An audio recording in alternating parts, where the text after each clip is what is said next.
The alarm screeched through the deployment bay like a dying star, and Vecthar knew he had approximately 40 seconds before the floor beneath his feet would vanish into hard vacuum. He wasn't ready. None of them were.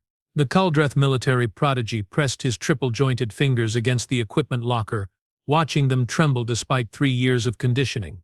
Around him, 17 other cadets from across the Galactic Coalition scrambled into their survival gear with practiced efficiency born from countless simulations.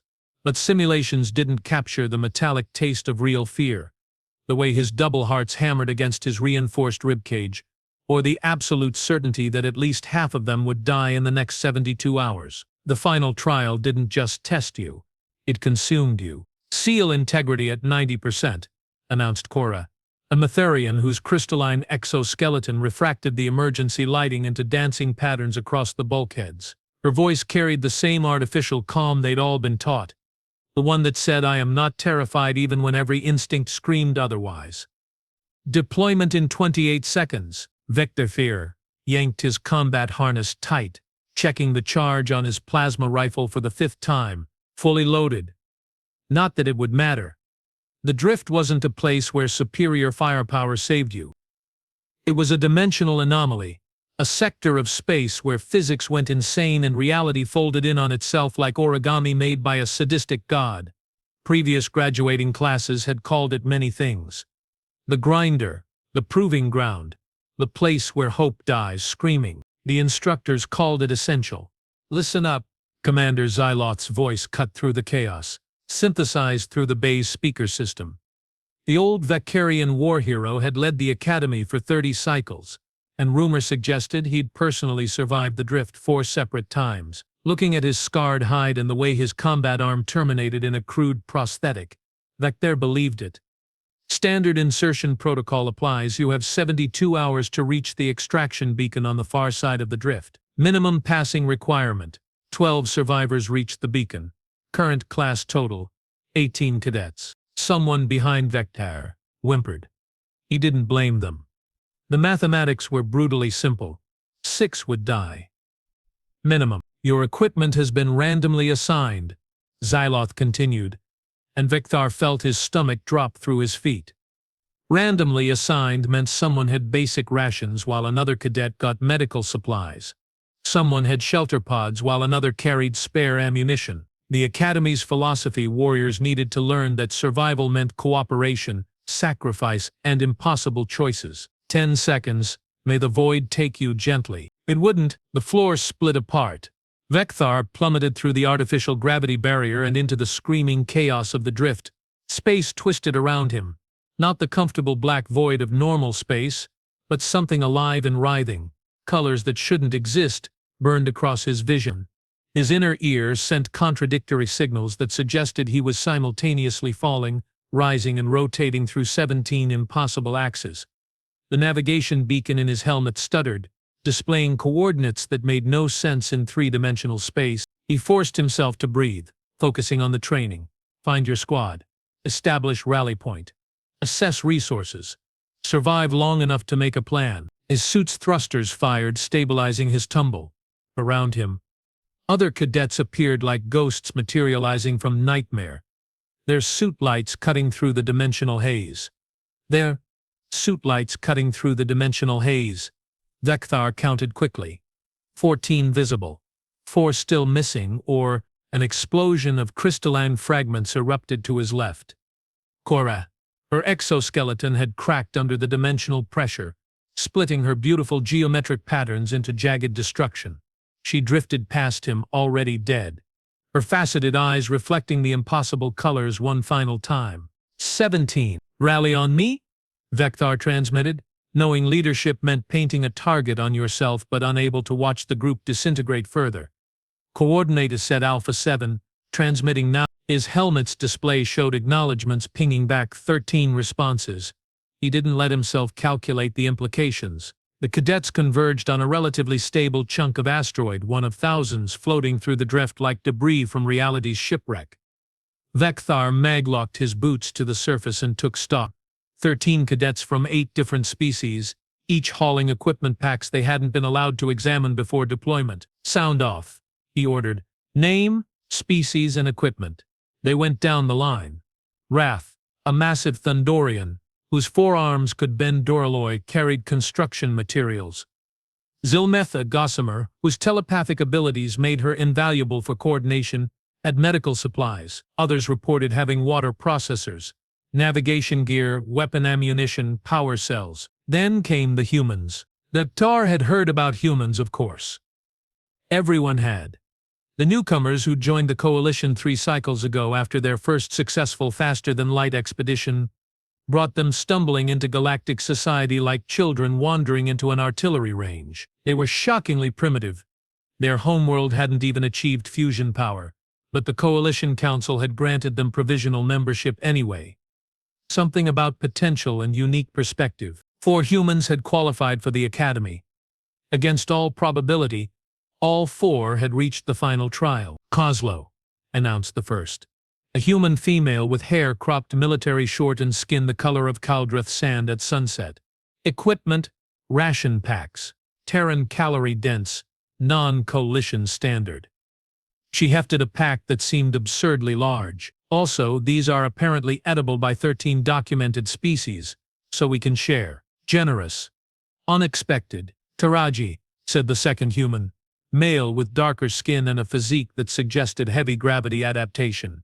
Medical supplies, secondary kit, plus something called emergency whiskey that accounting flagged as medical alcohol. He shrugged, a peculiar gesture where humans raised and lowered their shoulder joints. I didn't pack it, but I won't question it. Mendez here, offered the third. Another female with copper-toned skin and implants around her eyes that suggested enhanced vision. Communications and surveillance gear. Oh, and a deck of playing cards. She pulled out a small laminated package. Don't ask me why that's considered survival equipment. The fourth human stepped forward, and Vekthar felt his assessment shift. This one was different. Smaller than the others, with pale skin that looked almost translucent in the drift's weird light and hair that fell in dark waves around equipment clips. But her eyes, humans had remarkable eyes. He'd learned capable of expressing extraordinary nuance, held something that transcended species. Not fear. Determination welded to something almost like excitement. Okoro, she said simply. I drew the short straw. My pack is full of entertainment materials, music archives, literature databases, and something called comfort items. She didn't sound apologetic. If anything, she sounded pleased. Also, before anyone asks, yes, I know how statistically useless this is for survival. Already did the math. Silence greeted this pronouncement. Vekthar looked at his helmet's inventory display, calculating frantically. They had adequate supplies, barely if they rationed carefully and lost no one else, but entertainment materials. In the drift, that was worse than useless. It was weight that could have been ammunition, medicine, water. You drew poorly, Wraith rumbled, his translator rendering his Thundorian clicks into flat coal speak. This reduces our survival margin, does it? Okoro cocked her head. Another human gesture. Tell me, how many final trial classes passed the minimum requirement exactly? 12 survivors, not 13 or 14. Vektas's database implant fed him the statistics before he could stop it. Of the last 20 graduating classes, 17 had produced exactly 12 survivors. 2 had produced 13. One catastrophic year had seen only 8 cadets reach extraction. Most, he admitted. And how many of those 12 survivors function afterward? Okoro continued, her tone conversational despite standing on an asteroid in a dimension that wanted to kill them all. How many wash out of service within their first cycle due to psychological trauma? How many require extensive rehabilitation? The statistics were grimmer. Nearly 40% of final trial survivors never completed their first operational assignment. The Academy, Okoro said quietly, is very good at creating survivors. It's terrible at maintaining them afterward. You want to know why? Because survival isn't actually the goal here. They're testing something else. Then what? Vekthar demanded, feeling his irritation spike. Human philosophy could wait until they weren't literally dying. Okoro smiled, an expression that humans use to convey everything from joy to threat. They're testing whether we can stay sane while survival becomes the only thing that matters, whether we remain soldiers instead of becoming animals. She opened her pack and pulled out a small device. Music drifted from it. Complex, layered, nothing like the mathematical precision of Kaldrith combat hymns or the resonant efficiency of Valkyrian war drums. It was chaotic, beautiful, human. This, Okoro said, is how my species has survived impossible situations for 300,000 years. We don't just endure. We remain human while we endure. We tell stories. We share meals. We make each other laugh. We remember that survival means nothing if we lose ourselves in the process. That's insane, Silmeth whispered, her telepathic voice echoing in everyone's minds with unusual force. Yes, Kozlow agreed, stepping beside Okoro with a grin that showed teeth. Humans had remarkable teeth, predator-sharp despite their omnivorous diet. Welcome to humanity's approach to impossible odds. We're very good at insanity, Vekthar wanted to argue. Wanted to explain that the drift didn't care about philosophy or music or comfort. The drift consumed everything. Hope, sanity, life itself. The only response was clinical efficiency, ruthless pragmatism, acceptance that some would die so others might live. Then reality twisted. The asteroid beneath them shuddered, and Vektar's sensors screamed warnings. Dimensional instability, massive scale. The kind that had killed Korra in seconds. The kind that would peel their suits apart and scatter their atoms across 17 different probability states. Shelter, he roared, knowing it was useless. They had no shelter. Wraith had construction materials, but building anything substantial would take hours they didn't have. Brace, breatheth? Taraji's voice cut through, sharp with command. I need load-bearing frame, triangular configuration, 3-meter sides. Can you improvise? The Thundorian's forearms were already moving. Affirmative. 40 seconds. Mendez. I need sensor data on the dimensional wave pattern. Frequency. Amplitude. Duration. On it. Kozlow, break out those rations. High-calorie, quick metabolization. Everyone eats in the next 20 seconds. You've got to do it. Vekthar watched, stunned as the humans orchestrated chaos into coordination. Taraji directed Reth's construction with precision that suggested he'd somehow downloaded the Thundorian's engineering manuals directly into his brain. Mendez fed sensor data to Zilmeth, and the Gossamer's telepathic abilities suddenly weren't just for communication. She was creating a mental map of the dimensional instability, sharing it with everyone simultaneously. And Kozlow, impossibly, was distributing food. Eat, she ordered, shoving a ration bar into Vektithar's hand. Empty stomachs means slow thinking, and slow thinking means death. Humans learned this fighting wars before we had space travel. Eat.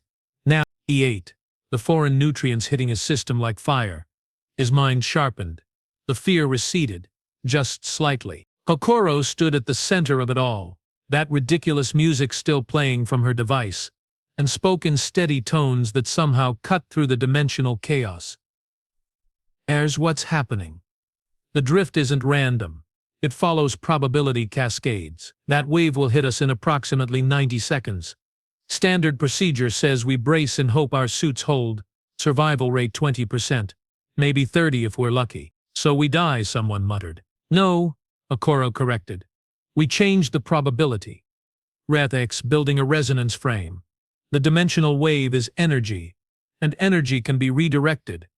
We're going to turn that wave into our shield instead of our execution. That's impossible, Vekthar breathed. Only if you accept the Academy's framing, Kozlow interjected. They tell you the drift wants to kill you. But the drift wants to kill you. But the drift doesn't want anything. It's just physics, being weird. Weird physics means weird solutions. The dimensional wave hit. Reality screamed. Vekthar felt his suit's integrity warning spike into critical. His bones ached as forces that shouldn't exist tried to pull him through dimensions. His body wasn't designed to occupy. Around him, cadets cried out, their suits beginning to fail. Then Reth's construction ignited. The triangular frame, hardly more than metal struts welded at impossible angles, began to vibrate. But instead of shaking apart, it resonated. The dimensional energy didn't destroy it. The frame conducted it, channeled it, transformed destructive chaos into a standing wave pattern that surrounded the asteroid like a shield. The pressure vanished. The pain stopped. They were floating in a pocket of stable space-time, wrapped in converted energy. Holy void, Zilmeth whispered into everyone's minds. It worked. Of course it worked, Taraji said, checking his medical scanner and already moving toward cadets whose suits had taken damage. Humans have been turning hostile environments into homes for our entire evolutionary history. We freeze in winter, so we make fire. We drown in water, so we build boats. Reality tries to kill us. He grinned. We make reality our tool. The dimensional wave passed, and the shield collapsed. But they were alive. All 13 of them. Vecthar stared at the humans, recalculating everything he'd believed about the final trial, about survival, about the cold mathematics that said 6 of them had to die. He struggled for words. You just changed the equation. No, Okoro corrected, her music still playing softly from that absurd device. We refuse to accept that the equation was the only option. There's a difference. She looked at each of them, and Vecthar saw something in those remarkable human eyes that he'd never seen in any other species. Not arrogance, not bravado, something quieter and infinitely more dangerous. Hope. The Academy designed the final trial to teach you that survival requires sacrifice, Okoro said. That some must die so others may live. That the universe is cruel and efficiency is everything. She paused. Humans learned something different. We learned that the universe doesn't care about fair, which means we're free to be as unfair as we want in return. We cheat. We improvise. We refuse to accept that losing is inevitable. And if you're wrong? Vecthar challenged. If your optimism fails? Kozlow laughed, a sound like breaking glass. Then we die trying something interesting instead of dying while following someone else's script. You want to know the real human philosophy? She gestured at the drift's impossible chaos. We've been the weakest species on our planet for most of our existence. No claws, no armor, no venom. Just big brains and stubborn spirits. We survived because we never accepted that we couldn't. Plus, Mendez added, we're really good at pissing off authority figures. An academy that expects us to accept 6 deaths? She cracked her knuckles. Another strange human gesture. Challenge accepted. The guy felt something shift in his chest. Not one of his hearts. Something deeper. For 3 years he'd trained under the Academy's doctrine. Embrace sacrifice. Accept loss. Survive at any cost. The final trial was supposed to be the crucible that burned away weakness and left only pure warrior instinct. But looking at these humans, at Okoro's music and Kozlow's grin and Taraji's steady hands already repairing damaged equipment and Mendez mapping their route forward, he realized something profound. The Academy had built the final trial to break them. The humans intended to break the trial instead. All right, Vecthar heard himself say. All right. What's your plan? Okoro's smile widened. First, we stop thinking about this as a trial. It's not a test, it's a problem. And humans? She looked at her fellow Terrans. We're excellent at solving problems that everyone else considers impossible. Secondly, Taraji continued, we establish a new baseline assumption. The Academy expects 12 survivors. We're getting all 13 to that extraction beacon. Impossible, Zilmeth protested. The statistics are about to be wrong, Kozlow interrupted. Thirdly, we're going to survive in a way that would make our instructors lose their minds. We're going to do it while eating well, staying sane, and actually enjoying parts of it. Enjoying? Race translator made his incredulity sound like grinding gears. We're in the drift. The place of death. The place of opportunity, Mendez corrected. See, while you've all been taught that the drift is an enemy to endure, we've been thinking about it differently. What if it's a resource to exploit? Vecthar felt his worldview tilting. 3 years of Academy doctrine, centuries of coalition military philosophy, all predicated on a single assumption. The final trial was unsurvivable by design. Winning meant accepting loss. These humans, these primitive newcomers who barely qualified for space travel, were suggesting something else entirely. You're serious, he said. Absolutely. The 4 humans responded in unison, and somewhere deep in the drift's dimensional chaos, as reality twisted and probability cascaded, Vecthar made a choice. Not the safe choice, not the pragmatic one. but the choice his instructors would have called insane. He chose to trust the humans. Then let's do something impossible, he said. Okoro laughed, and the sound echoed through the comm channel like a declaration of war against entropy itself. Now you're thinking like a human. Welcome to the revolution. The drift pulsed around them, hostile and infinite. Somewhere ahead lay the extraction beacon, protected by 72 hours of escalating catastrophe. Behind them, the Academy watched, expecting 12 survivors and 6 corpses. They were going to disappoint everyone. And Vector, for the first time since entering the final trial, felt something he'd thought was lost forever. He felt excited. Hour 18, and they'd lost no one else. Vector checked his chronometer again, certain the device had malfunctioned. By every statistical model, every historical precedent, they should have suffered at least 2 more casualties. The drift's casualty curve was well documented. Initial impact killed the weakest. Hour 12 through 24 claimed those whose equipment failed or whose minds broke under pressure. Hour 48 onward became a grinding attrition, until only the minimum viable number staggered to extraction. Instead, the humans had turned their ragtag group into something the Academy manuals had no classification for. A functioning community. VAC, Kozlow called, using the shortened designation humans apparently thought qualified as his name. Your turn for rest cycle. Taraji's got watch, and Zilmeth is monitoring mental states. Sleep. I don't require. That wasn't a request. It was observation. Kozlow's expression held that peculiar human mixture of concern and absolute authority. Your reaction time has degraded by 0.3 seconds. Your hands are shaking. You're running on fumes and adrenaline, which means mistakes, which means danger for everyone. Sleep. 4 hours minimum. Vector wanted to argue, but Mendez appeared at his shoulder, already unrolling one of the insulated rest pods they'd assembled from Wrath's materials and Kozlow's ration packaging. Impossibly. The pod looked comfortable. How did you? Humans require approximately 7 to 9 hours of sleep per 24-hour cycle, Mendez explained, her enhanced eyes scanning him with clinical precision. Most species need similar. The Academy's doctrine that warriors should function on minimal rest is statistically nonsense that produces exhausted soldiers making fatal errors. So we're establishing a rotating sleep schedule. Everyone gets proper rest. No exception. The drift doesn't care about sleep schedules, Vector protested weakly. Which is why we're implementing them anyway, Taraji interjected, checking power levels on the resonance field generators they'd constructed. After the first dimensional wave, the humans had convinced Wrath to build 6. Now they had portable shielding, powered by energy harvested from the drift itself. The void doesn't care if we eat either, but refusing food out of spite is just slow suicide. Vector collapsed into the rest pod, and despite everything, sleep pulled him under within seconds. He woke 4 hours later to music. Okoro sat at the edge of their current asteroid sanctuary, her device playing something she'd called Bax. The composition was mathematical and emotional simultaneously, structured chaos that shouldn't work but somehow transcended its own impossibility. Around her, other cadets had gathered not for tactical briefings or equipment maintenance but simply to listen. It's hypnotic, Zilmeth whispered into his mind as Vector approached.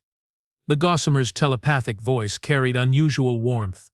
Her species creates art in environments where survival should demand every resource. It's gloriously illogical. It's human, Vector corrected, surprising himself with the admiration in his tone. Same thing, Zilmeth agreed. The music ended, and Okoro noticed Vector approaching. Feeling better? Functional. He checked his chronometer. We've maintained our survival rate for 18 hours. That's unprecedented. Is it? Okoro pulled up a holographic display, her fingers dancing through Coalition database entries. Look at the historical data differently. The Academy frames this as a survival trial where casualties are inevitable. But watch what happens when you analyze the death patterns. She highlighted sections of previous trials. Casualties cluster at predictable stress points. Initial insertion.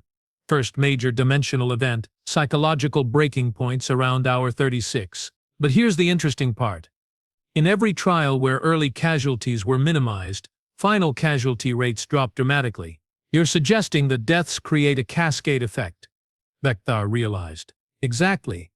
Each death damages group morale, reduces available skills, creates guilt and fear that degrades decision-making. The Academy calls it winnowing the weak, but it's actually just poor leadership creating predictable failure cascades. So preventing early deaths changes everything. Okoro's eyes gleamed with that dangerous human intensity. The Academy's entire philosophical framework assumes scarcity and sacrifice. But we've demonstrated something else. Cooperation and resource management can create surplus instead. As if to punctuate her point, Kozlow appeared hauling a container of processed water. Hydration break, everyone. We're at 90% optimal levels for all species present. Drink up. Vector accepted his ration, marveling at the taste. The Academy's standard water was functional, purified to exactly minimum requirements.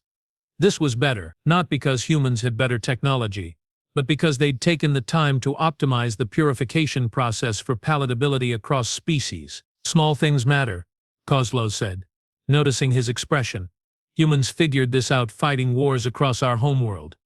Armies march on their stomachs, morale wins battles, and treating people well produces better soldiers than treating them as expendable resources. The Coalition's military doctrine was developed by species that achieved spaceflight thousands of years before facing existential conflicts. Kisos. Kozlow interrupted. You built your military traditions in environments where resources were abundant and losses could be replaced. Humans. She laughed bitterly. We've been fighting each other for our entire history, always outnumbered, always outgunned, always finding ways to win anyway. We learned to value every single soldier because we couldn't afford to waste anyone. A proximity alarm interrupted their conversation. Mendez's voice crackled through comm channels. Major dimensional instability. Bearing 270 Mark 15. Multiple cascading probability waves. This is the big one, people. Vector pulled up his tactical display and felt his blood freeze. The sensor readings showed something he'd only seen in Academy nightmare scenarios. A probability storm. Where normal dimensional waves affected space-time locally, probability storms rewrote causality itself across huge volumes. Objects that existed suddenly didn't. Cadets whose suits were functional found them catastrophically damaged with no transitional state. In previous trials, probability storms had killed dozens. Evacuation options? He demanded, already knowing the answer. None, Mendez confirmed. Storm radius is expanding faster than our suits can achieve thrust. We'd just be dying while moving instead of dying stationary, sheltering. Rath asked, his forearms already reaching for construction materials. Standard shielding won't work, Taraji said, his medical scanner somehow reconfigured to analyze dimensional phenomena. Probability storms don't care about physical barriers, they operate on quantum uncertainty. Everything becomes a probability wave, and most wave states collapse into non-survival outcomes. So we're dead, one of the other cadets said flatly. Not panic, just acceptance. The kind of resignation that the Academy had carefully cultivated. No, Okoro said, and her voice carried absolute confidence. We're about to try something completely insane. She gathered them quickly, her hands flying across her holographic interface. Standard doctrine says probability storms are unsurvivable because they're unpredictable. But unpredictable doesn't mean random. It means we haven't understood the pattern yet. There is no pattern, Vector protested. That's what probability means. In quantum mechanics, yes. But the drift isn't normal space. It's already operating on collapsed dimensional probabilities.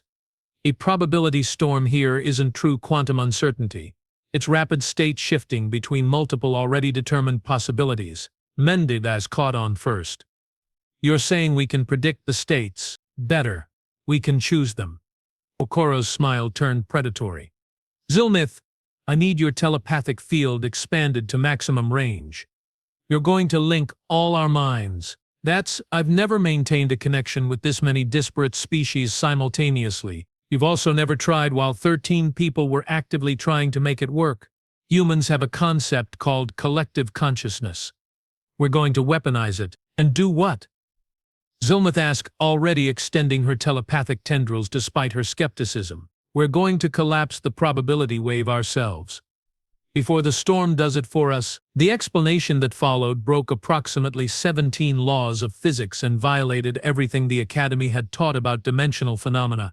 In essence, probability storms couldn't decide which reality state to stabilize, so they oscillated rapidly between all possible states until something, usually catastrophic damage, forced resolution. Okoro's insane solution was to force early resolution by having all 13 minds simultaneously observe and agree on a single desired outcome. "Quantum mechanics says observation collapses probability waves," she explained rapidly as Zilmeth's telepathic field expanded to encompass them all.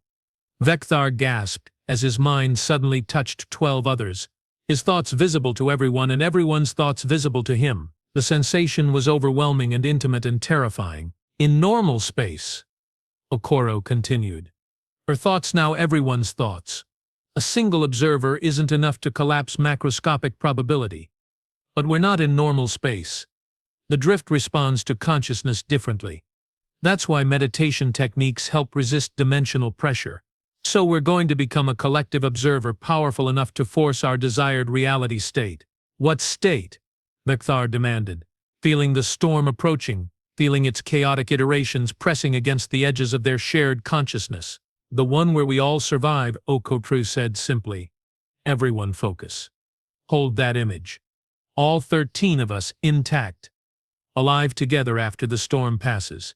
Feel it as real. Make it certain." The probability storm hit. Vekthar's individual consciousness shattered into 1,000 potential states. He was alive, he was dead, he was scattered across dimensions. He was compressed into a singularity. Every possible outcome existed simultaneously, and his mind tried to experience all of them at once. Then he felt the others. Kozlow's determination, solid as titanium. Taraji's protective instinct, extending to every member of their group. Mendez's analytical mind, processing probabilities at computational speeds. Revet's four-part consciousness, capable of holding multiple concepts simultaneously. Zilmeth's telepathic core, the anchor holding them all together. And Okoro. Her consciousness burned at the center of their collective, not dominating but illuminating. She held the image of their survival with such vivid intensity that it became more real than the probability chaos trying to tear them apart. "We survive," her thought echoed, through their shared mind. "All of us, together. This is certain. This is real. This is what humans do," Kozlow's thoughts added. "We make the impossible happen because we refuse to accept that it can't." One by one, the other consciousness joined the chorus. 13 minds, 13 species, 13 individual perspectives collapsing into a single unified observation. "We survive." The probability storm raged, offering them 10,000 possible realities. 90% led to death. 9% led to survival with casualties. 0.9% led to survival with minimal injuries. They chose the 0.1% where everyone lived. The quantum uncertainty collapsed. Reality stabilized. They existed intact and alive on their asteroid as the probability storm dissipated around them like morning fog. For several seconds, nobody moved. Nobody breathed. They remained linked through Zilmeth's telepathic field, feeling each other's disbelief and dawning triumph and overwhelming exhaustion. "We just rewrote reality through collective observation," Mendez's thought echoed, stunned. That shouldn't be possible." "Welcome to humanity's secret weapon," Taraji thought back, his mental voice carrying exhausted pride. "We're too stupid to understand impossible, so we do it anyway." Zilmeth's telepathic field collapsed, and Vekthar gasped as his consciousness became purely his own again. Around him, others were crying, laughing, or simply staring at their hands as if surprised to discover they still existed. "Hour 24, Kozlow announced, checking her chronometer with shaking fingers. 13 survivors. Statistical models predicted 9 or 10 maximum at this point. "We broke their models," Okoro said softly. "We broke their entire paradigm." The next 48 hours proved her right. The humans had fundamentally changed how their group operated. Instead of hoarding resources and preparing for inevitable losses, they pooled everything and invested in collective survival. Reth's construction materials became communal infrastructure. Kozlow's rations were distributed based on metabolic need rather than rank. Taraji's medical supplies were used preventatively rather than waiting for injuries, and Okoro's entertainment materials, those absurd comfort items that should have been useless weight, became their psychological armor. During rest cycles, she played music from Earth's history. Not just human composers, but recordings of natural sounds. Rain, wind, ocean waves. For species who'd spent 3 years in artificial environments, hearing genuine planetary ambiance was like touching home. During high-stress moments, Mendez would produce her playing cards and force everyone to play games with incomprehensible human rules. The absurdity of sitting in dimensional chaos while arguing about poker and bluffing was so ridiculous that it broke through fear. Kozlow instituted meal rituals, insisting they gather and eat together whenever possible. "Humans are tribal," she explained to Vectaire during one such gathering. "We survive better in groups. Making group activities pleasant activates ancient social bonding that transcends species." "That's manipulation," someone accused. "That's leadership," Kozlow corrected. "The Academy teaches you to lead through authority and fear. Humans learn to lead through inspiration and care. Which produces better results?" The answer became obvious as they progressed toward extraction. Not a single additional casualty. More importantly, no one wanted to be a casualty. The group cohesion, the shared experiences, the bonds they'd formed. Everyone fought harder to survive because they'd become invested in each other's survival. "This is the trial's actual purpose," Okoro said during Hour 60, as they navigated the final approach to the extraction beacon. "Not testing who can survive sacrificing others. Testing who can create systems where sacrifice becomes unnecessary." "The Academy never explained it that way," Vectaire pointed out. "Because the Academy's leadership survived by accepting the sacrifice paradigm. They can't imagine another way." Okoro's expression turned contemplative. "Humans have a phrase, 'The student surpasses the teacher.' We're about to demonstrate it." Hour 71, and the extraction beacon was visible on their sensors. One final obstacle remained: the boundary collapse.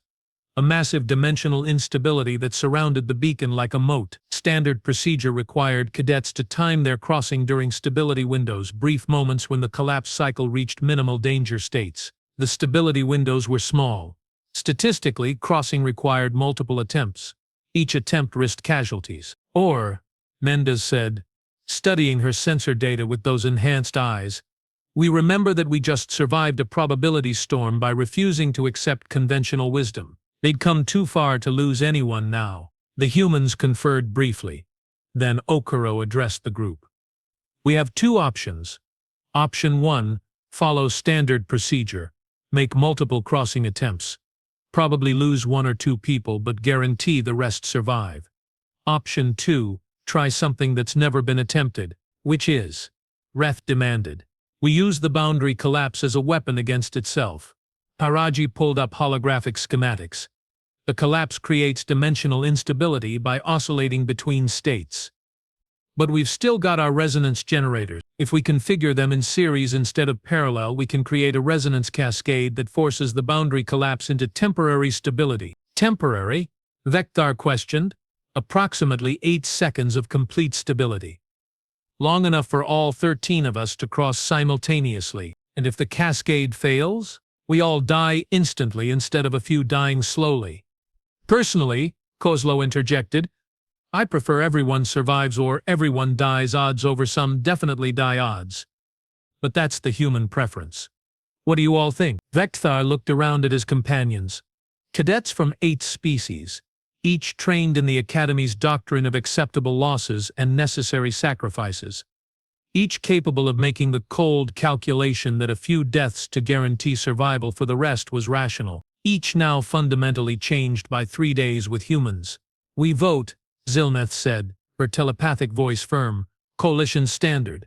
Majority decides." The vote was unanimous. 13 cadets configured the resonance generators in the most dangerous arrangement possible. 13 cadets synchronized their movements with precision earned through 71 hours of cooperation. 13 cadets held their collective breath as Taraji activated the cascade. The boundary collapse stabilized. "Go!" Okoro roared. And they went, all 13, moving as a single organism, crossing the deadly threshold together. The extraction beacon registered their arrival with 0.2 seconds remaining before the resonance cascade collapsed.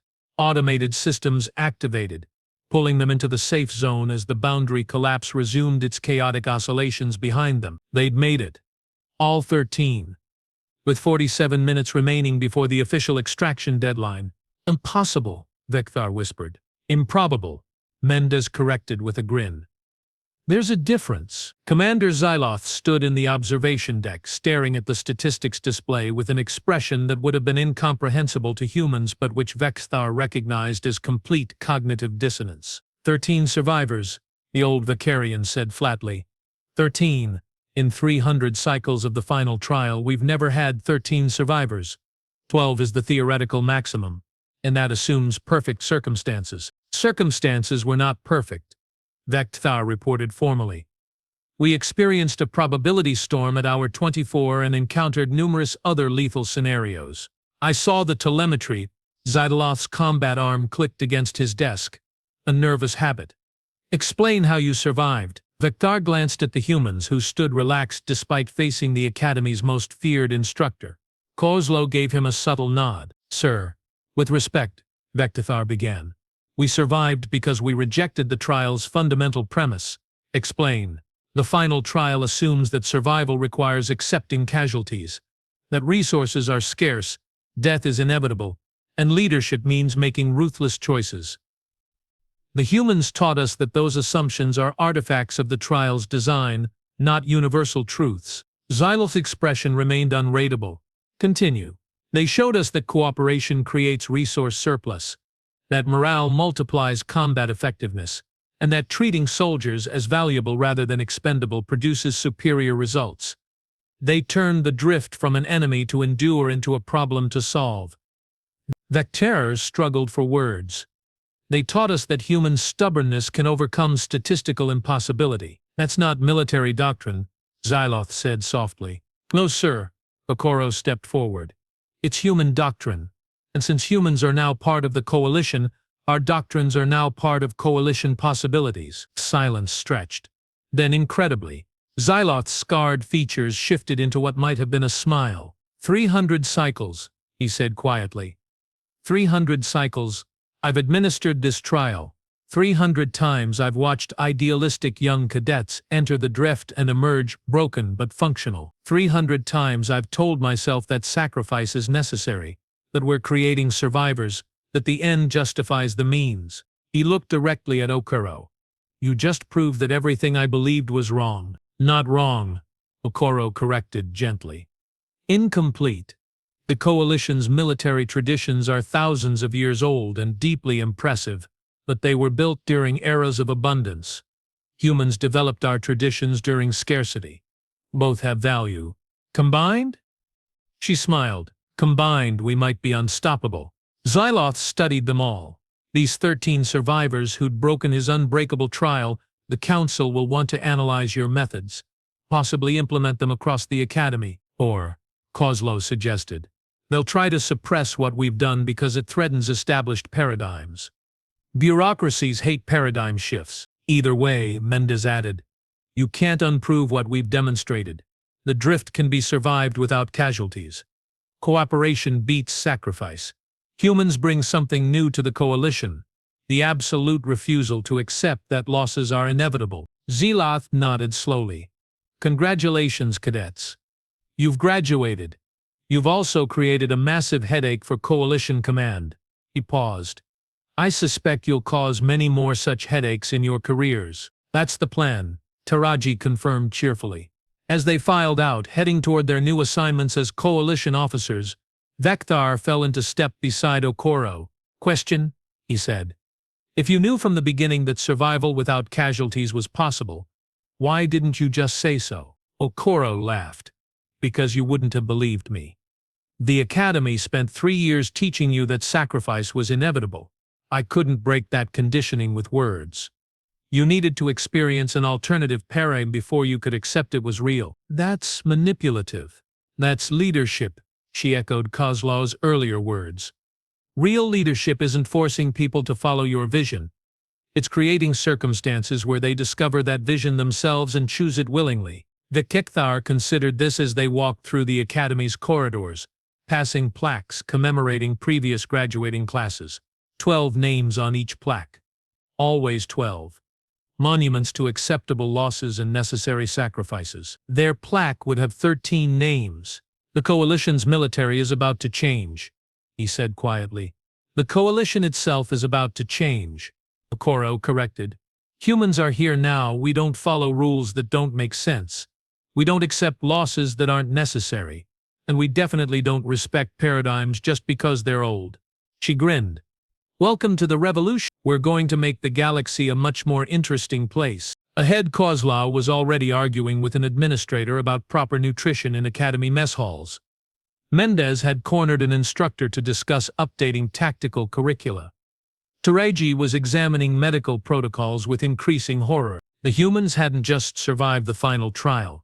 They declared war on institutional complacency. And Vekthar, standing among his 13 fellow survivors, couldn't help but feel excited about what came next. The Academy's final trial had been designed as a death sentence, a brutal filter that transformed idealistic cadets into ruthless survivors through forced sacrifice and acceptable losses. Then humans arrived and broke everything by refusing to accept that casualties were inevitable.